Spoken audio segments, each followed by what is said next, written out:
Welcome to a story about betrayal, resilience, and second chances.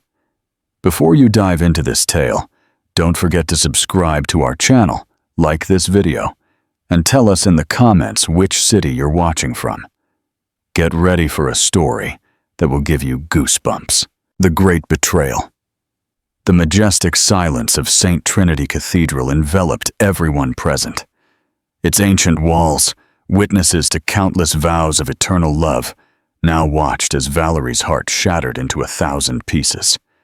Her trembling hands clutched her phone, where icy words glared from the screen like daggers. "I can't do this.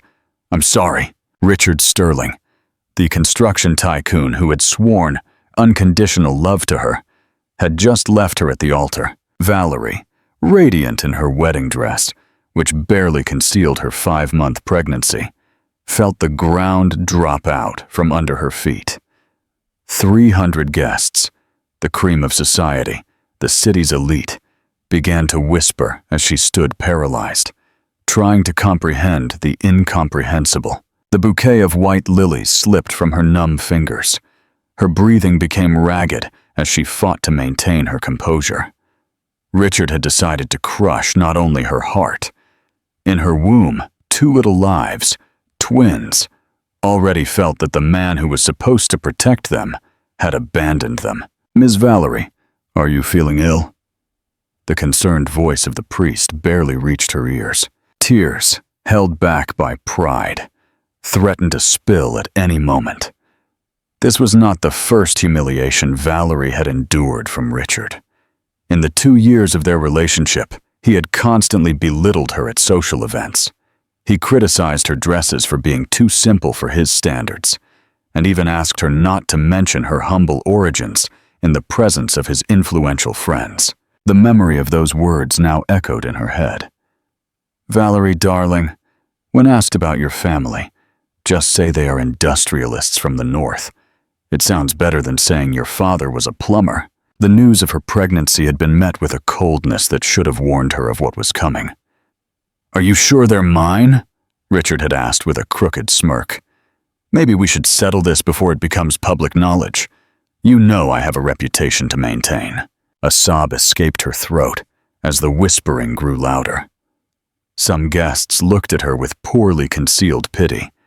Others with the petty pleasure of those who always thought this girl from the provinces would never fit into their exclusive circle. "Child, come with me." A wrinkled but firm hand took hers. Mrs. Higgins, the former housekeeper at Richard's parents' country estate, appeared like a guardian angel amidst the hostile crowd. At 70 years old, this petite woman radiated more dignity than everyone else present combined. "He isn't worth a single one of your tears." With a strength she didn't know she possessed, Valerie raised her chin and headed toward the exit of the cathedral. Every step was agony. Every glance a fresh wound. The dress, which had cost a fortune, now felt like a cage of silk and lace. Her heels clicked against the marble like a countdown to a life that was ending, making way for another. Uncertain and frightening. "Take a good look at them, Valerie," Mrs. Higgins whispered as they walked down the center aisle. "Remember every face. One day, when they least expect it, you will return with your head held high." When they stepped out of the cathedral, the bright sun blinded her for a moment. How could the world keep turning when her own had just stopped? The limousine that was supposed to take them to the reception had vanished. Even in this, Richard was thorough in his cruelty. "Let's go to my place," Mrs. Higgins suggested. "It's not a palace, but there is room for you and for those little angels you carry under your heart." Discussion question. Do you believe Valerie can truly recover from such a public betrayal? What would be your first step in her shoes? Share your thoughts in the comments. Reconstruction. 2 weeks after she was abandoned, Valerie watched helplessly as employees from Richard's company carried her belongings out of the luxury penthouse in the city center. "The property is registered to the firm," the lawyer explained coldly. "Mr. Sterling regrets the inconvenience." Mrs. Higgins' small apartment in an old residential neighborhood was the complete opposite of the luxury Valerie had grown accustomed to. walls with peeling paint, old but clean furniture, the smell of freshly baked bread. It all seemed strangely comforting. There was no pretense here. Life was real. "I always knew that boy was unkind," Mrs. Higgins remarked, knitting tiny booties for the babies. "I watched him grow up, you understand. Even as a child, he showed this cruelty. Once, he stepped on a cat's tail just to watch it suffer. His mother excused him, said it was just boys' mischief. But I knew something dark was growing inside him." Valerie stroked her stomach, where Caleb and Matthew, the names she had already chosen for her sons, moved restlessly. "How am I going to support them, Auntie Higgins? I have nothing. No job, no savings, no relatives in this city." "You have something far more valuable," the older woman replied. "Dignity and strength. And you have me. It's not much, but it's a start." Finding a job proved harder than expected. Her resume, with an unfinished degree and limited experience, impressed no one. Eyes inevitably drifted to her large belly, and the excuses were always the same. "We'll call you. We're looking for a different profile. Maybe after the babies are born." It was Mrs. Higgins who came home one rainy day with a smile of hope. "The cafe, the cozy corner on the next street, is looking for a waitress. The owner is a man named Arthur, a good man. I spoke to him about you, and he's ready to meet." The establishment was a cozy spot in the heart of the old district. The aroma of fresh coffee, cinnamon rolls, and a light note of homemade stew filled the air, mixing with the hum of conversation. Arthur, a man in his 40s with kind eyes and hands calloused from work, met her with an open smile. "Mrs. Higgins says you are hardworking and honest," he said after listening to her story. "That's enough for me. The pregnancy isn't a problem. We'll adjust the schedule. You can start tomorrow." That night, for the first time since the betrayal, Valerie wept tears of relief. Curled up on the narrow bed in the room she shared with Mrs. Higgins, she whispered to her children, "We will make it, my darlings. Step by step, day by day, we will build a worthy life." Interaction. What do you think of Arthur's kindness? Do you believe Valerie will find her way in this new environment? Leave your comments. Rebirth. Her first day at the cozy corner was a disaster. Her swollen feet protested in tight black shoes. Her back ached as if thousands of needles were piercing it. The tray seemed heavier by the minute, and orders jumbled in her exhausted mind. The climax came when she stumbled slightly, tipping a tray full of hot stew onto a customer at the center table. The silence that followed was so thick you could cut it with the knife that now lay on the floor. "Forgive me, for God's sake, forgive me," Valerie stammered, burning with shame, trying to wipe the man's ruined shirt. Her hands shook. Tears threatened to flow in a torrent. "Please, let me." To her surprise, the man, who turned out to be Arthur, the owner, whom she had spoken to the day before but hadn't recognized in the rush, showed no anger, only understanding. "It's okay, Valerie. It's just stains. They'll wash out. Are you okay? You look exhausted." This genuine concern finally broke down her defenses. In the tiny staff closet, Valerie let out all the accumulated pain. She cried for the betrayal, for the fear of the future, for the uncertainty of raising 2 children alone, for the public humiliation and lost dignity. When she came out with swollen eyes and runny makeup, she expected to see her things packed and hear a pitying goodbye. Instead, Arthur was waiting for her with a cup of hot tea and an unexpected offer. "We have a small apartment at the back of the cafe," he explained. "We used it for storage, but with a little renovation, it could be decent housing. It's yours if you want it, in exchange for a few extra hours of work when you feel better." The generosity of this gesture left her speechless. "Why?" was the only thing she could ask. Arthur smiled nostalgically. "My mother came to this city from the country with nothing but the clothes on her back, and she was pregnant with me. Someone extended a helping hand when she needed it most. Now, it's my turn to do the same." That evening, helping to close the cafe, Valerie felt what she thought was lost forever: hope. The empty space with checkered tablecloths, chairs upturned on tables, and the lingering smell of homemade bread gave her a sense of home she had never experienced in the luxury apartment she shared with Richard. The next day, with the help of Mrs. Higgins and a couple of employees, Valerie moved into the small apartment. It was modest, just one room, a tiny bathroom, and a corner that served as a kitchen and living room. But it was clean and, most importantly, safe. Unpacking the few things she managed to save, she found a photo of herself and Richard in their happy days. The contrast between that hopeful woman and the one now looking back at her from the bathroom mirror was striking. However, instead of self-pity, a fierce determination seized her. "This is not the end," she said to herself, stroking her belly. "This is just the beginning of our true story."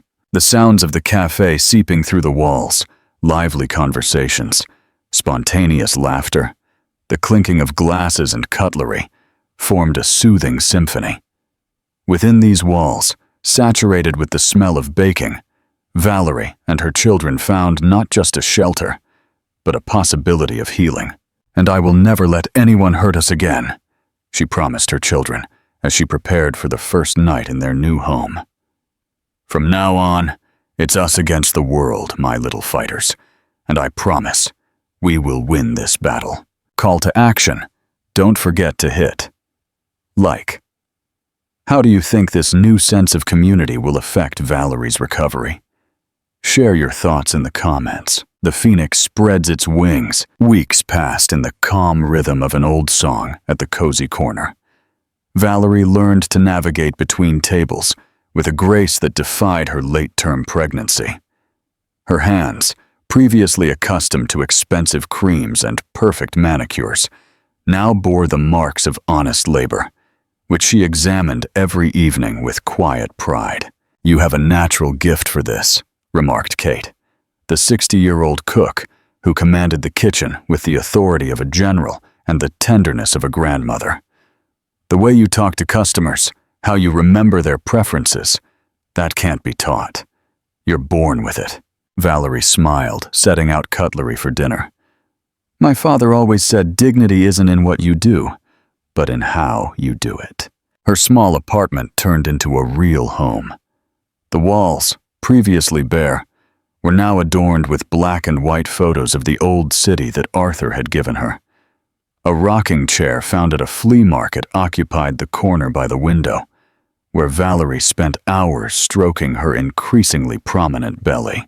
Mrs. Higgins stopped by almost every day, always bringing some small treasure for the babies: knitted hats, tiny rompers bought with her modest pension, or simply stories from her youth that made Valerie laugh until she cried. "When I was your age," the old woman recounted, her arthritic fingers knitting tirelessly, "I also fell in love with a man who didn't deserve me. I almost lost myself trying to please him." Valerie looked at her with surprise. "You never told me about that." "There is pain you keep inside until you find someone who can understand." Mrs. Higgins paused, her eyes clouding with distant memories. "His name was David. He was a musician and promised me the moon and stars. When he found out I was pregnant, he disappeared like morning mist." "Did you have a child?" The question slipped from Valerie's lips before she could stop herself. "A beautiful girl, Mary. I named her after my mother. She was born with a heart defect and lived only 3 days. Sometimes I think the angels took her because she was too perfect for this imperfect world." Valerie knelt beside the old woman, taking her rough hands in hers. "I am so sorry, Auntie Higgins."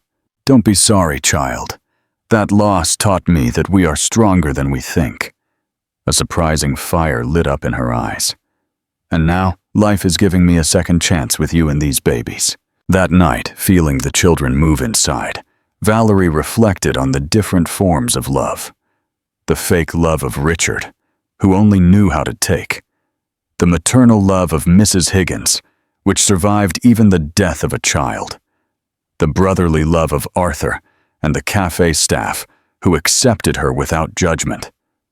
And now, this new, overwhelming love for two beings she didn't yet know, but who already meant more to her than life itself. A sharp pain in her lower back woke her at 3 a.m. At first, she thought it was normal discomfort, but when the pain intensified and spread in a burning wave across her abdomen, panic seized her. "Too early," she whispered, gasping for air. "Only 7 months." With trembling hands, she dialed Mrs. Higgins' number. The old woman answered after the first ring, as if waiting for the call. "I'm coming. Don't move." The minutes of waiting felt like an eternity. When Mrs. Higgins appeared along with Arthur, who had also been alerted, Valerie was already soaked in sweat, fighting another devastating contraction. "To the hospital, immediately," Mrs. Higgins commanded, after a quick check. "Labor has started." Arthur picked her up in his arms, as if she weighed nothing, and carefully carried her down the stairs, while Mrs. Higgins grabbed the bag Valerie had packed weeks ago. The ride to the hospital in Arthur's old car was a blur of traffic lights and words of encouragement. "Breathe, Valerie, breathe," Mrs. Higgins repeated, holding her hand. "Your little warriors decided to see the world ahead of time, but they will be fine. They are fighters, just like their mother." The hospital met them with the cold efficiency of the night shift. "Premature labor, twins, primipara," the nurse reported, transferring Valerie to a gurney. The following hours merged into a whirlwind of pain, fear, and hope. Valerie, hooked up to monitors tracking the baby's heartbeats, fought with a strength she didn't suspect she had. Mrs. Higgins didn't leave her side for a second, wiping her forehead and whispering prayers.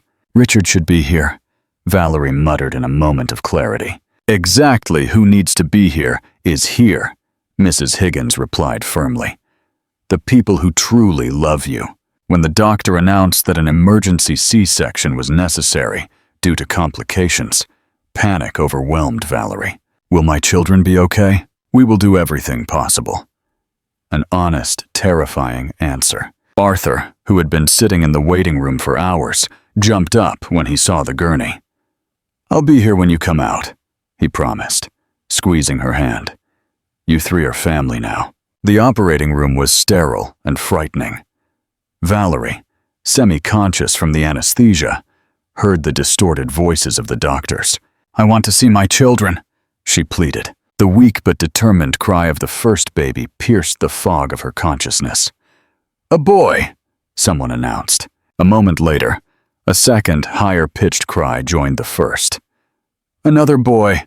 Congratulations, Mom," when she was finally allowed to hold them, wrapped in hospital blankets, so tiny they fit in her palms. Valerie felt the entire universe shrink to these two wrinkled little faces.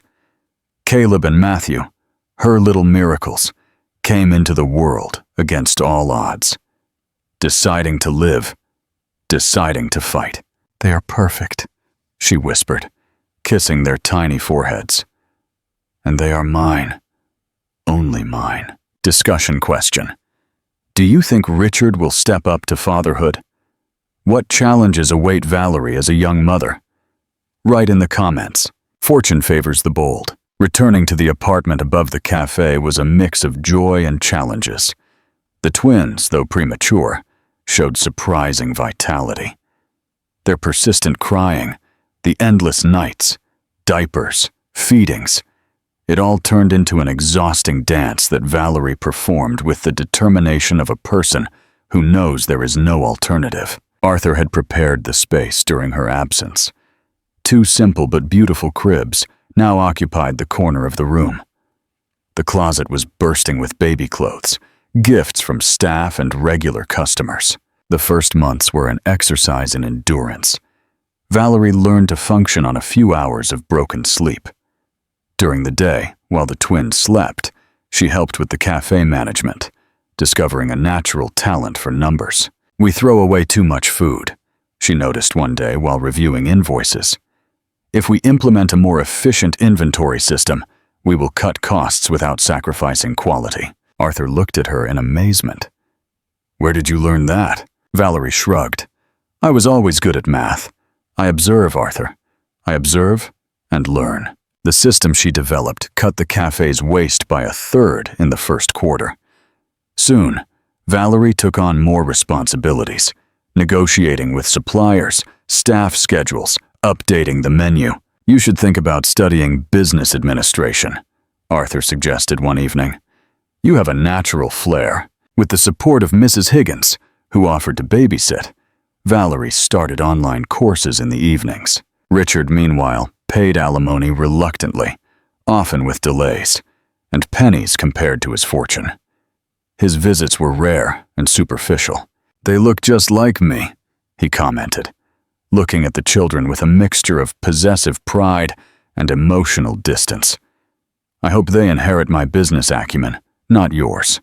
What they will inherit, Richard, Valerie learned to reply, not letting his words hurt her, is the ability to love sincerely, something you will never understand. As the twins grew, so did Valerie's confidence. The day Caleb took his first steps, toddling toward her with a toothless smile, Valerie cried with happiness. Matthew followed him a couple of hours later. That night, she wrote in her diary, "Today, my loves, you took your first steps into the world. One day, you will understand that your mother is also learning to walk again. Every day, I walk further away from your father's shadow and find my own son. I promise I will never let anyone make you feel less than you are. Two perfect miracles who saved me." The trace of true love. The third year of Caleb and Matthew's life became a turning point. The children became the unofficial mascots of the cafe. Every evening, they ran between the tables, and the customers adored them. "Mom, can we help Auntie Kate in the kitchen?" they would ask. Kate, the new manager, had become a second mother to them. For them, having Mom, Uncle Arthur, and Grandma Higgins was absolute normalcy. "One day you'll have to explain to them about Richard," Mrs. Higgins warned. "The children will start asking questions. How do I explain to them that their father abandoned them before they were born? That he suggested I get rid of them?" "With the truth," the old woman answered simply. "Not the cruel truth, but a compassionate one.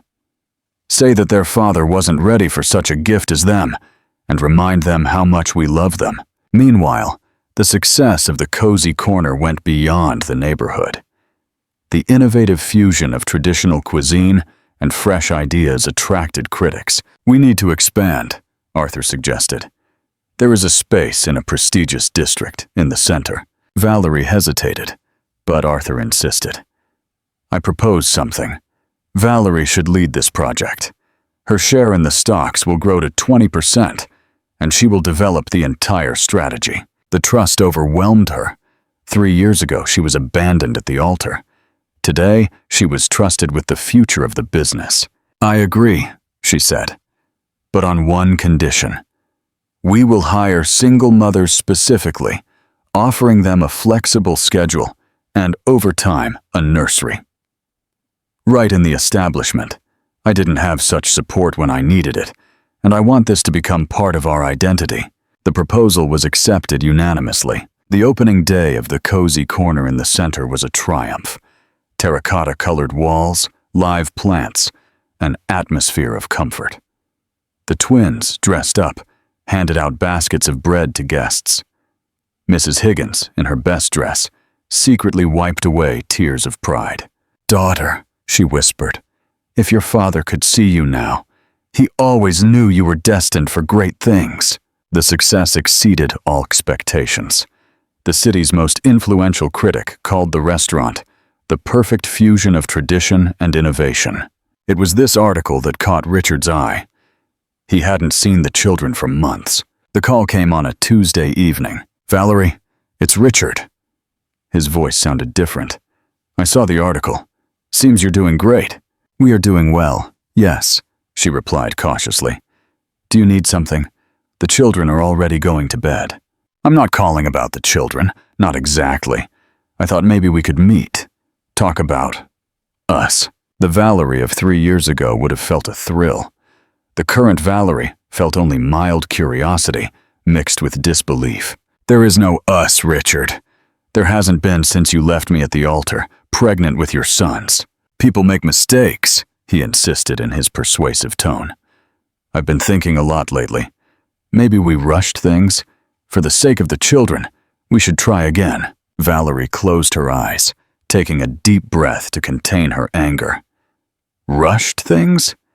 You call it rushing things? That you abandoned your fiancé at 5 months pregnant?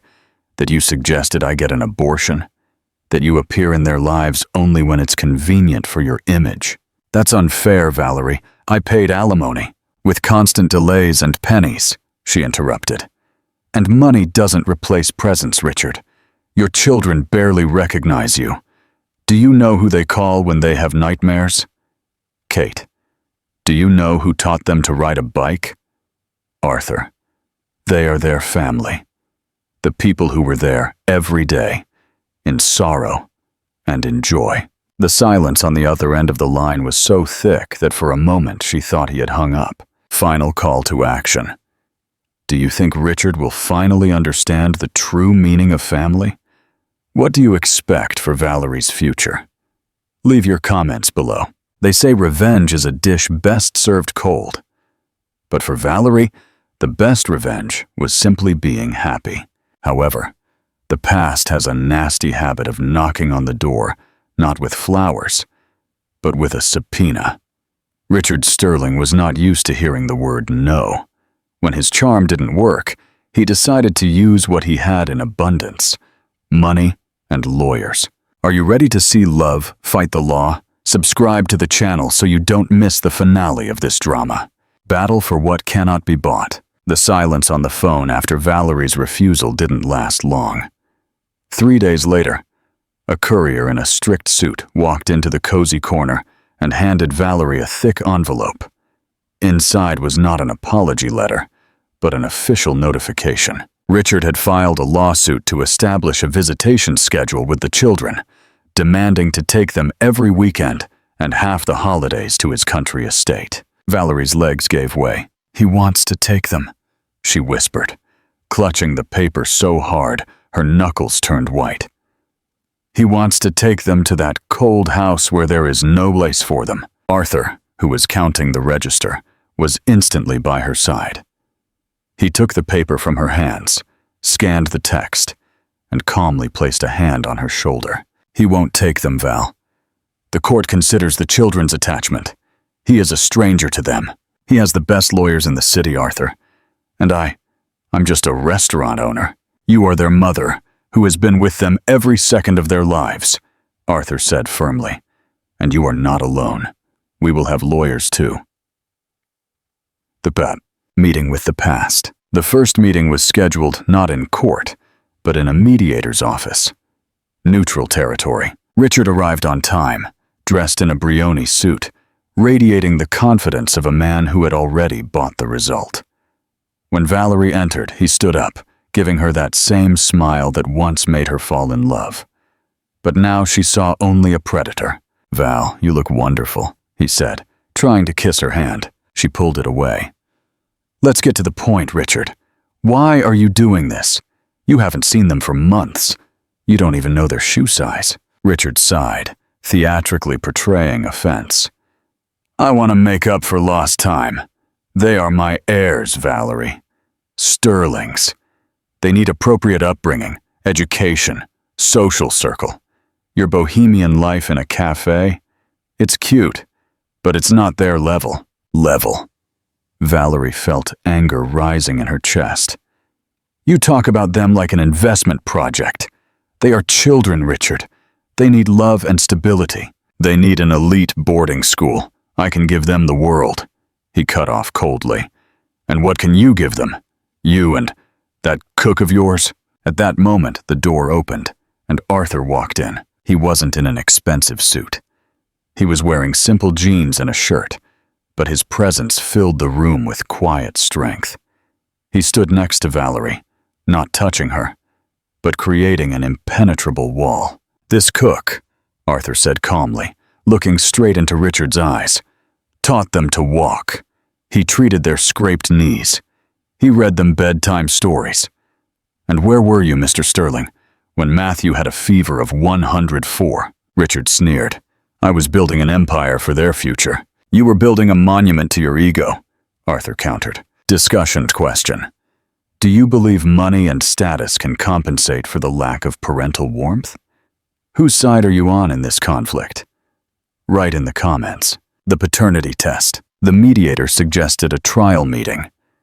Richard had to spend one day with the children in the park in Valerie's presence to see how they reacted.